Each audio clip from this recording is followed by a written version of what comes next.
오늘 우리에게 주시는 하나님의 말씀은 사무엘상 16장 6절로 13절까지의 말씀입니다.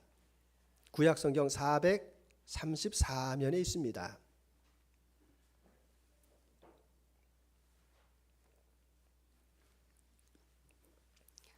사무엘상 16장 6절로 13절까지의 말씀 찾으신 줄 알고 받들어 읽을 때 마지막 절을 같이 합독하겠습니다.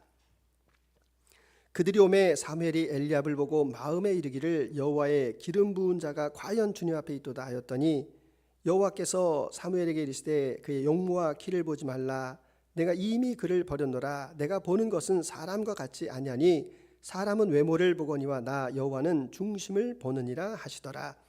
이새가 아비나답 불러 사무엘 앞을 지나가게 하매 사무엘이 이르되 이도 여호와께서 택하지 아니하셨느니라 하니 이새가 산마로 지나가게 하매 사무엘이 이르되 이도 여호와께서 택하지 아니하셨느니라 하니라. 이새가 그의 아들 일곱을 다 사무엘 앞으로 지나가게 하나 사무엘이 이새에게 이르되 여호와께서 이들을 택하지 아니하셨느니라 하고 또 사무엘이 이새에게 이르되 내 아들들이 다 여기 있느냐. 이새가 이르되 아직 막내가 남았는데 그는 양을 지키나이다. 사무엘이 이새에게 이르되 사람을 보내어 이를 데려오라. 그가 여기 오기까지는 우리가 식사 자리에 앉지 아니하겠노라. 이에 사람을 보내어 그를 데려오매 그의 빛이 붉고 눈이 빼어나고 얼굴이 아름답더라. 여호와께서 이르시되 이가 그니 일어나 기름을 부으라 하는지라. 사무엘이 기름 뿔병을 가져다가 그의 형제 중에서 그에게 부었으니 이 날 이후로 다윗이 여호와의 영이 크게 감동되니라. 사무엘이 떠나서 라마로 가느니라. 아멘.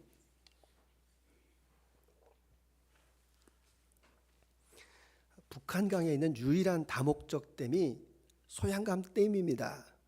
1967년에 건설을 시작했는데 그때 건설회사 4곳에서 같이 컨소시엄을 구성해서 댐을 만들었습니다. 1973년도에 완성이 됐습니다. 근데 그 회사 가운데 한 회사에서 이 소양강 댐이 만들어지면 좋은 일이 무엇인가 이거를 찾았습니다. 그랬더니 이 댐이 만들어지기 전에는 항상 8월이 되면은 홍수가 나서 서울 지역이 범람하는 겁니다. 그럼 이 댐이 만들어지면 이제부터 범람이 없어지고 이제 이 땅이 좋아지겠다. 그래서 그 건설사에서 그러면 저 침식되는 지역의 땅을 매입하라. 그래서 싼 가격으로 그 땅을 많이 매입했습니다. 그 동네 이름이 우리나라에서 제일 잘 산다는 압구정동.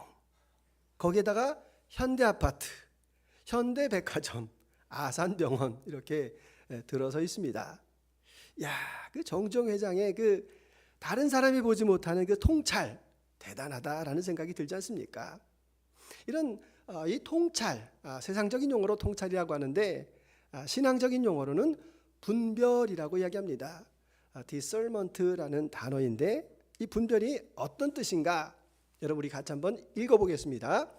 사태가 발생하는 근본 원인을 알도록 하나님께서 주시는 능력. 다시 한번요. 사태가 발생하는 근본 원인을 알도록 하나님께서 주시는 능력. 자, 그 반대는 뭔가 하면 판단입니다. 판단, judgment. 이 판단이라는 단어는 내가 생각하는 것만, 내가 보고 싶은 것만 보는 게 판단입니다.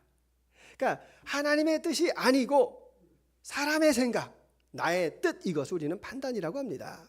그러니까 그 판단 때문에 내가 오해하기도 하고 화를 내기도 하여서 사람 사이에 갈등이 벌어지고 관계가 깨어질 수도 있는 것이 바로 이 판단이 가지고 있는 약점이다라는 겁니다. 오늘 말씀 가운데에서 이 판단이 뭔지 또 이 분별이 뭔지를 잘 보여주는 이야기가 나옵니다. 본문의 말씀과 같이 하나님께서 사울 왕 세운 것에 대해서 후회하셨습니다. 왜냐하면 하나님의 뜻을 따르지 않고 자기 생각대로 자기 고집대로 자기 길로 가는 사람이었습니다. 그래서 하나님께서 사무엘 선지자에게 베들레헴으로 가라. 거기에 가서 이세 아들 가운데에서 왕으로 세우러 기름을 부어라. 그래서 이렇게 사무엘이 이제 이세의 집에 갔는데 첫 번째 아들 엘리압이 딱 지나가는데 어떻습니까? 잘생겼습니다. 용모도 빼어나고 키도 크고 기름을 부으려고 하는 순간에 하나님께서 뭐라고 말씀하십니까? 오늘 말씀 7절에서 사람은 외모를 보거니와 나 여호와는 중심을 보느니라. 자, 저는 사실 이 말씀을 이렇게 읽는 가운데에서 많이 위로를 받았습니다. 왜냐하면 선지자 아닙니까? 기도도 많이 하시는 양반이 이렇게 외모로 판단하는데 우리는 어떻겠습니까? 우리는 더 하지 않겠습니까? 사실 이래서 제가 위로를 받았는데 다시 생각해 보면 여러분 잘못된 생각입니다. 왜냐하면 이 사무엘 선지자는 아무리 기도를 많이 하고 뛰어난 인물이었어도 구약의 사람입니다. 하나님의 계시가 다 완전하지 않은 사람입니다. 우리는 어떻습니까? 신약의 사람, 예수 그리스도를 통하여서 모든 계시를 다 밝혀주셨기 때문에 우리가 더 분별력이 뛰어날 수가 있다는 이야기입니다. 자, 이 하나님께서 중심을 보신다 이렇게 말씀하셨습니다. 그래서 둘째 아들 지나가고 셋째 아들 지나가는데 7 아들이 다 아닙니다. 아들이 더 없느냐? 예, 하나가 있는데 그 말째가 있는데 8번째 아들인데 애가 좀 시원찮고 지금 양치고 있습니다. 빨리 데려와라. 내가 그 아들이 오기 전까지 식사를 하지 않겠다. 그리고 그 아들이 오는데 12절에서 보니까 그의 빛이 붉고 얼굴이 확 후광이 난 것 같습니다. 얼굴이 후광이 확 나고 아름답고 그리고 빼어났다. 그래서 하나님께서 그에게 기름 부으라라고 말씀하셔서 하나님의 기름을 붓고 그가 다윗 왕이 됩니다. 만약에 그냥 이 사무엘이 자기의 판단대로 잘생겼네, 키도 이만하면 되지 하고 기름을 부었다라고 하면 이스라엘 역사가 어떻게 되었겠습니까? 그런데 분별하였다. 이 분별이 얼마나 중요한가라는 것을 우리에게 보여줍니다. 하나님께서는 중심을 보신다. 사람을 외모를 봅니다. 사람은 판단합니다. 그러나 하나님께서는 분별하라 말씀하십니다. 그럼 우리가 어떻게 분별하는 것이 옳겠습니까? 로마서 12장 2절 말씀 우리 같이 읽습니다. 너희는 이 세대를 본받지 말고 오직 마음을 새롭게 함으로 변화를 받아 하나님의 선하시고 기뻐하시고 온전하신 뜻이 무엇인지 분별하도록 하라. 아멘. 이 세대가 어떤 세대입니까? 외모를 봅니다. 이 세대가 어떤 세대입니까? 능력을 보는 그런 세대 가운데에서 하나님께서는 어떤 사람을 만나든지 어떤 사건 속에서도 제일 먼저 이게 선한 일인가? 이게 하나님 기뻐하시는 일인가? 설령 하나님께서 기뻐하시고 하나님께서 선하게 생각한다라고 해도 이 일이 덕스럽지 않으면, 온전하지 않으면 그것은 하나님의 뜻이 아니다. 분별하라 라고 말씀합니다. 그래서 우리는 이제 분별에 대해서 이제 같이 보려고 합니다. 자, 분별하려면 첫 번째 같이 읽습니다. 판단을 멈추라. 자, 판단을 멈추라는 겁니다. 자, 이 사람의 생각은 판단입니다. 하나님의 뜻은 분별입니다. 그래서 이 믿음에 있어서 이게 분별하는 것이 굉장히 중요한데, 우리는 그 믿음이라고 하는 것이 그 예수 그리스도를 통하여서 하나님 아버지를 나의 구세주로 영접하는 것, 이것을 우리는 믿음이라고 합니다. 그러면 믿음이라고 하는 것의 반대가 뭘까? 한번 생각해 보시면 좋겠습니다. 믿음의 반대가 뭡니까? 믿음의 반대에 대해서 물어보면 불신앙 아닌가요? 혹은 불순종요, 이렇게 대답하는데 여러분, 맞지만 정확한 대답은 아닙니다. 믿음의 반대는 내 뜻입니다. 내 뜻대로 행하는 것이 믿음의 반대입니다. 왜냐하면 내 뜻이라고 하는 것이 나 중심적인 생각 아닙니까? 내 감정으로 판단하는 겁니다. 내가 기분이 좋으면 굿, 기분이 나쁘면 아니지 않습니까? 상황에 따라서 내가 불리할 때 내가 바꿉니다. 그렇기 때문에 내 뜻대로 살아가는 것이 믿음의 반대가 됩니다. 그래서 우리는 어떤 일이 있을 때 그것에 대해서 이게 정말 사실인가, 아니면 이게 판단인가라는 것을 잘 구별하셔야 됩니다. 그래서 제가 여러분들에서 친절하게 연습 문제를 준비했습니다. 자, 사실입니까? 판단입니까? 자, 첫 번째 보겠습니다. 영철이는 아빠와 이야기를 하면서 손톱을 깨물고 있다. 사실입니까? 판단입니까? 사실이지 않습니까? 깨물고 있으니까. 자, 두 번째, 철수는 공격적이다. 판단입니까? 사실입니까? 자, 그러면 어떻게 우리는 표현을 하는 게 좋겠습니까? 철수가 엊그저께 친구하고 싸웠다. 어제는 동생을 때렸다. 이렇게 말해야 됩니다. 그런데 그 행동 두 가지를 보고 철수 쟤는 공격적이야. 이렇게 우리가 낙인을 찝어버리고 매도를 합니다. 그리고 다른 사람에게 이야기합니다. 내가 철수를 만났는데 걔는 애가 너무 사납고 공격적이하다라고 이야기를 하면 이 사람은 철수를 모르는데 철수에 대해서 뭐가 생기는 겁니까? 편견이 생기는 겁니다. 편견이라는 것이 얼마나 무서운가 하면 내가 낙인을 찍어서 편견을 만들어버리면 이 사람이 철수를 만나가지고 370시간을 교제를 해야지 얘가 공격적이지 않다라는 것을 알게 되는 겁니다. 그러니까 하나님께서 제일 싫어하는 것이 험담입니다. 하나님께서 험담하는 것을 너무너무 싫어합니다. 그의 인격을 말살하는 것이기 때문에. 그러면 우리는 어떻게 이야기하는 게 좋겠습니까? 철수쟤는 공격적이야.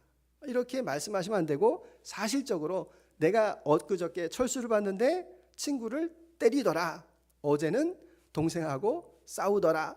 이렇게 사실대로만 말씀하시면 된다는 이야기입니다. 내가 안녕하세요 하는데 그 사람이 창밖을 보고 있다. 사실입니까? 판단입니까? 사실입니다. 보고 있었으니까. 자, 목사님 설교는 모두 지루해야 한다.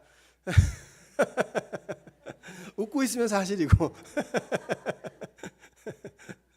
아닙니다. 제 설교 좋아하는 사람이 있습니다. 그냥 다만 사실대로 목사님이 오늘 설교가 길다. 이렇게만 사실대로 이야기하면 됩니다. 자, 그 사람은 교인답지 못하다. 사실입니까? 판단입니까? 판단이죠. 그 사람이 예를 들어 가지고 험한 말을 했다. 아니면 그 사람이 거짓말을 한다. 이렇게 사실대로만 이야기하면 된다는 겁니다. 사람들은 모두 나를 좋아한다. 사실입니까? 판단입니까? 그렇죠. 판단이죠. 여러분 이따가 말씀을 드리겠지만 이 세상에는 내가 아무리 잘해도 20%의 사람은 나를 싫어하게 되어 있습니다. 김 집사는 항상 나를 무시한다. 사실입니까? 판단입니까? 판단이죠. 왜냐하면 내 문자를 안 받을 수도 있고 또 내가 이야기했는데 못 들은 거일 수도 있고 또 김 집사가 나하고 사귀면 다른 사람이 상처를 받을까 봐 사귀지도 못할 수도 있고 여러 가지가 있지 않습니까? 나는 형편없는 사람이다. 사실입니까? 판단입니까? 판단이죠. 모든 사람이 다 형편없다라고 해도 누구만은요? 추석을 잘 생각하시면 우리 어머니만은 우리 아버지만은 우리 자식이 최고라고 생각을 합니다. 김 집사는 지난주 성경을 일독했다. 사실입니까? 판단입니까? 사실입니다. 우리 사장님은 나를 싫어한다. 사실입니까? 판단입니까? 그렇죠. 우리는 사실 알지는 못하지만 사장님이 싫어하는 게 아니라 이 사람 훈련을 잘 시켜가지고 이 회사에서 귀한 사람으로 세우려고 일부러 어렵게 대할 수도 있지 않습니까? 우리 안에는 애교가 전혀 없다. 안에 있는 사람이 한 집사님밖에 없으니까 할 수 없습니다. 한 집사님 사실입니까? 판단입니까?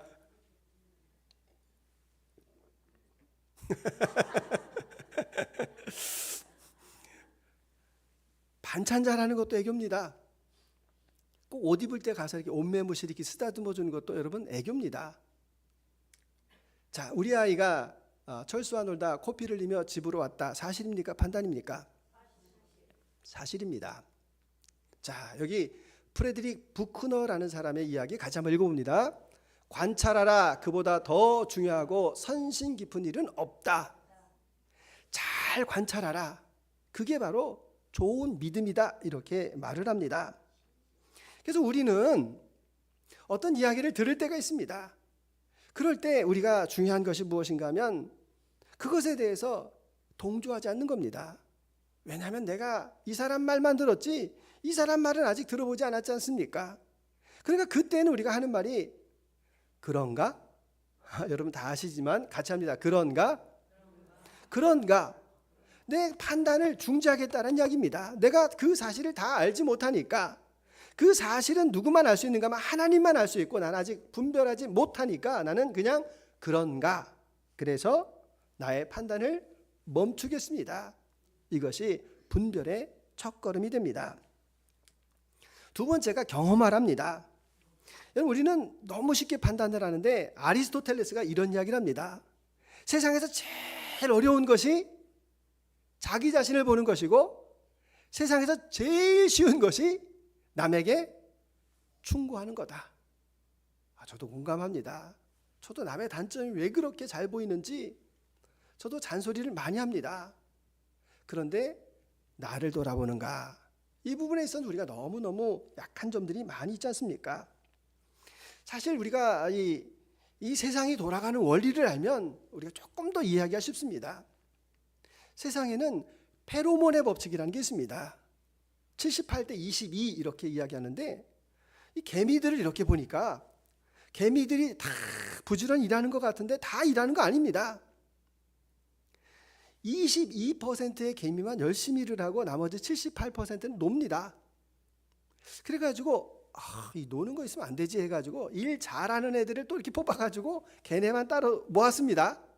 그러니까 똑같이 일하는 개미는 22%, 그 일 잘하던 개미들도 그냥 모여 있으니까 78%가 그냥 논다라는 겁니다.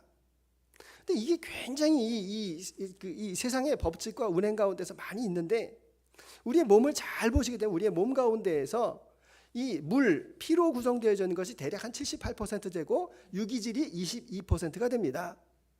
지구를 이렇게 가만히 보시더라도 대부분이 다 물이고 땅은 22% 정도밖에 안 됩니다. 또 여러분, 우리가 이것도 좀 잘 아셔야 되는데, 성격을 고칠 수 있습니까? 없습니까? 고치기가 어렵습니다. 왜 그런가 하면 성격은 타고나는데 유전적인 것이 78%가 됩니다. 그러니까 내가 바꿔야지 해가지고 바꿔지는 게 한 22%. 그러니까 그냥 놀기 좋아하고 사람 좋아하고 친구 좋아하는 사람이 아무리 바뀐다라고 해도 잘 안 바뀐다는 겁니다. 욕심 많고 고집스럽고 자기 주장이 강한 사람이 그냥 바꾸려고 노력을 해도 그 본질은 잘 안 바뀐다는 겁니다. 그럼 여러분, 우리가 다시 한번 제가 요 말을 하려고 제가 물어보는 겁니다. 사람은 장점이 많겠습니까? 단점이 많겠습니까? 단점이 훨씬 더 많습니다. 단점이 훨씬 더 많고, 이 세상에는 좋은 사람이 많겠습니까? 안 좋은 사람이 많겠습니까? 안 좋다라고 표현하기 조금 제가 좀 미련스러워 가지고, 의식혁명이라는 책에서 보시게 되면 제가 누누이 좀 말씀을 드렸지만 세상 살면서 남에게 도움 안 되는 사람이 훨씬 더 많습니다. 근데 어떻게 해서든지 이 세상을 밝게 만들려고 하고 남을 도와주려고 하는 사람은 대략 한 15% 정도, 그 사람들 때문에 세상이 발전하고 세상이 타락하지 않는다는 이야기입니다. 자, 그럼 이제 제가 전제는 다 말씀을 드렸습니다. 남편과 아내가 있는데 장점이 많습니까? 살아보니 단점이 많습니까? 단점이 많습니다. 어떻게 하시겠습니까? 우리 그 사투리는 개비친다라고 하는데 바꿀 수 있습니까? 못 바꿉니다. 어떻게 하시겠습니까? 근데 여기 중요한 힌트가 있는데, 성공한 사람들을 봤습니다. 성공한 사람들을 보니까 이 성공한 사람들은 태도가 다르다라는 겁니다. 어떤 태도인가 하면, 성공한 사람들은 부정적인 말을 잘 하지 않는다. 그 사람 나빠라고 사람들이 이야기를 해도 이 사람들은 그래도 무슨 사정이 있겠지요 라고 이렇게 말하는 사람들이라는 겁니다.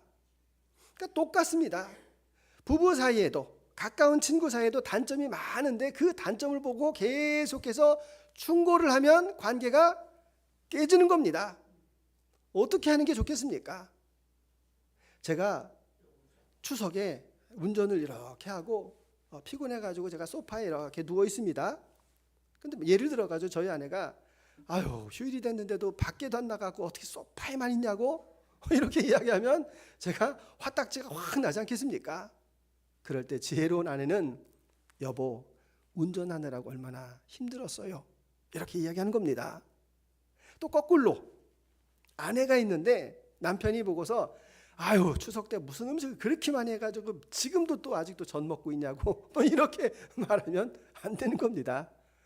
음식 준비하느라고 얼마나 고생했어. 장점을 이야기하는 겁니다. 근데 특이한 것은 사람은 영물이라서 단점 고쳐라, 단점 고쳐라 잔소리를 하면 절대로 말 안 듣습니다. 장점을 계속해서 개발을 할 때 단점이 줄어들게 되는 겁니다. 우리는 그 사람의 좋은 점을 보고 그 점을 계속해서 자꾸 세워져 갈 때 그가 스스로 깨닫는다는 겁니다. 그리고 예수님을 보시게 되면 예수님의 교육법이 바로 이런 교육법 아닙니까? 예수님께서 사람을 보실 때 그 사람의 현재를 보시는 것이 아니라 변화되어지를 그 사람의 자질을 보시고 늘 말씀하시고 격려하시는 것을 보게 됩니다. 요한복음 5장에 보시게 되면 38년 된 베데스다 연못에 병자가 있습니다. 자, 그 병자를 예수님께서 찾아가십니다. 4단계를 말씀하시는데 첫 번째, 내가 낫고자 하느냐? 의지를 물어보십니다. 그때 그 병자가 하는 말이 물이 동할 때 다른 사람이 먼저 갑니다. 왜냐하면 한 사람만 물에 들어가서 나을 수 있는데 물이 이렇게 움직일 때에 다른 사람들이 먼저 갑니다 라고 자기의 환경에 대해서 이야기를 합니다. 두 번째 이야기를 했습니다. 세 번째 무슨 이야기를 하는가 하면 나도 가고 싶은데 나를 도와줄 사람이 없습니다 라고 말합니다. 이 사람이 지금 뭘 원하는 겁니까? 아니 당신 지금 나한테 그거 묻고 있는데 그러면 내가 지금 원하는 게 물이 동할 때 나를 좀 도와가지고 그 연못으로 가는데 당신이 지금 나를 도와줄 수 있습니까? 이렇게 예수님을 쳐다보는 겁니다. 자, 그때 예수님께서 판단을 하셨습니까? 분별하셨습니까? 예수님은 분별하셨습니다. 만약에 판단을 했으면 어떻게 했을까요? 38년 동안 1, 2년도 아니고 이러다가 이 사람 진짜 병 한 번 못 고쳐보고 그냥 죽겠네. 너무 불쌍하다. 나는 능력이 있으니까 내가 고쳐줘야 되겠다. 일어나 걸으라. 이랬으면 판단입니다. 근데 예수님은 분별하셨습니다. 자, 어떻게 분별하셨습니까? 같이 읽습니다. 예수께서 이르시되 일어나 내 자리를 들고 걸어가라 하시니. 자, 일어나 걸어가라라는 것은 판단입니다. 내가 생각하니까 불쌍해가지고 내가 도와줘야지 생각해서 판단하는 겁니다. 그러나 내 자리를 들고 걸어가라 말씀하시는 것은 분별하는 겁니다. 왜 그렇습니까? 그냥 고쳐주면 이 사람은 그냥 낫다, 야 신난다 하고 그냥 다시 가가지고 그 옛날의 그 삶을 그대로 살아갈 것이 뻔하기 때문에 그렇습니다. 근데 그 자리를 치우면서 얼마나 더러웠는지, 내가 왜 이렇게 살아왔는지 자기의 그 잘못된 식습관과 잘못된 환경을 스스로 정리해서 타력으로 구원하는 것이 아니라 자력으로 구원을 주시려고 예수님께서 분별하셨다라는 말씀입니다. 그래서 그의 병도 치료하시고 그의 마음도 치료하시는 그런 분별의 역사를 주님께서 보여주십니다. 지난 시간에도 말씀을 드렸지만 내 삶의 전문가가 누굽니까? 내 삶의 전문가는 나입니다. 그러면 타인의 그 삶의 전문가는 누굽니까? 우리 아들의, 우리 딸의 삶의 전문가는 누굽니까? 부모인 내가 아니라 그 자녀들, 바로 그 자신들이 전문가이기 때문에 그들 스스로 개척해 나갈 수 있도록 잘 경청하는 것이 중요하다라는 것을 우리에게 말씀해 줍니다. 여러분, 세 번째 같이 한번 읽어봅니다. 분별력은, 자, 이 분별력이라고 하는 것이 그냥 얻어지는 게 아닙니다. 훈련입니다. 이런 말 있지 않습니까? 반짝인다고 다 금은 아니다. 베스트셀러라고 해서 진리는 아니다. 다 감동을 준다라고 해서 찬송은 아니다, 이런 말이 있습니다. 근데 다시 거꾸로 생각해 보면 금을 얻기 위해서는 반짝이는 것을 계속해서 지켜봐야 됩니다. 보편타당한 진리를 얻기 위해서 베스트셀러에도 관심이 있어야 됩니다. 근데 정말 중요한 것은 본질을 우리가 잡고 있느냐, 이게 중요합니다. 아시는 것처럼 은행에 가서 은행원이 돼서 이제 이 지폐를 가지고 이게 위조 지폐인지 아닌지를 이렇게 확인하는 것을 훈련한다고 합니다. 그러니까 위조 지폐를 갖다 주고 이거 한번 확인하세요, 이게 아닙니다. 왜냐하면 위조 지폐는 이렇게도 바뀌고 그 다음에 또 이렇게도 바뀌기 때문에 진짜 돈을 가지고 계속해서 그것을 연구하게 되면 나중에 어느 때든지 이게 위조 지폐다라는 것을 알 수가 있습니다. 그렇기 때문에 하나님께서 우리를 이렇게 부르셨습니다. 부르셔서 우리에게 어떤 사건과 일들을 통하여서 영적인 경험을 얻게 하십니다. 근데 그 영적인 경험보다도 더 중요한 게 있는데 그것을 영적으로 해석하는 능력이 더 중요합니다. 그래서 우리 구원이라고 하는 것은 주님께서 가져다 주셨는데 우리가 구원받았다라고 하여서 우리의 본성이 바뀝니까? 안 바뀝니다. 구원은 받았는데 우리의 본성인 그 옛사람은 여전히 남아있다는 이야기입니다. 그래서 우리의 그 옛사람이 발견될 때 늘 말씀 올리는 것처럼 십자가에 가서 그것을 계속해서 못 박아서 내 마음에 있는 그 쓰레기들을 다 치워야지 주님께서 내 마음판에 성령의 9가지 열매를 거두게 하신다라는 사실입니다. 그래서 우리의 본성이라고 하는 것은 늘 판단하려고 합니다. 말 안 해도 우리는 선악과를 다 먹었기 때문에 뭐가 좋은지 뭐가 보암직스럽은지 무엇이 우리를 지식에 가깝게 하려는지를 그냥 본능적으로 다 합니다. 그것을 억제하는 것, 그렇게 살지 않는 것, 내 뜻대로 살지 않는 것은 하나님의 영의 감동이 없이는 우리가 이룰 수가 없습니다. 우리 안에 있는 뿌리 깊은 그런 이론과 어떤 세상적인 이 개념들이 있습니다. 그것을 내 의지와 내 힘으로 감당할 수가 없습니다. 주님께서 그 영의 계시를 통하여서 이것을 밝히 깨달아 알 때 내 안에 있는 그 자아가 깨어질 수가 있다는 이야기입니다. 그래서 주님께서는 우리를 위하여서 하시는 그 말씀이 너희가 살아가는 세상 가운데에서 두 종류의 삶이 있다라고 말씀합니다. 그런데 하나는 버리고 하나를 계속해서 지켜가라. 그것이 골로새서 3장 1절과 2절의 말씀입니다. 같이 읽습니다. 그러므로 너희가 그리스도와 함께 다시 살리심을 받았으면 위의 것을 찾으라. 거기는 그리스도께서 하나님 우편에 앉아 계시나니라. 위의 것을 생각하고 땅의 것을 생각하지 말라. 아멘. 더 쉽게 말씀을 드리면 땅의 것 판단하지 말라는 것입니다. 내 생각대로 살지 말라는 것입니다. 위의 것, 하나님의 선하시고 온전하시고 이 기쁘신 뜻이 무엇인지를 분별하는 그런 삶을 살라라고 우리에게 말씀합니다. 그리고 훈련을 시키시는데 어떻게 훈련을 시키십니까? 민수기 10장에서 보시게 되면 하나님의 나팔 소리가 있습니다. 지금 광야에 200만 명이 쫙 살고 있습니다. 그러니까 일상 가운데서 뭐 자기 일을 하면서 막 사는데 너희가 나팔 소리를 들을 때 나팔 소리가 길게 뿌 하고 한번 울리면 지휘관들이 모이라는 것입니다. 근데 나팔 소리가 뿌 하고 이렇게 두 번 모이면 그 회중들 백성들이 모이라는 겁니다.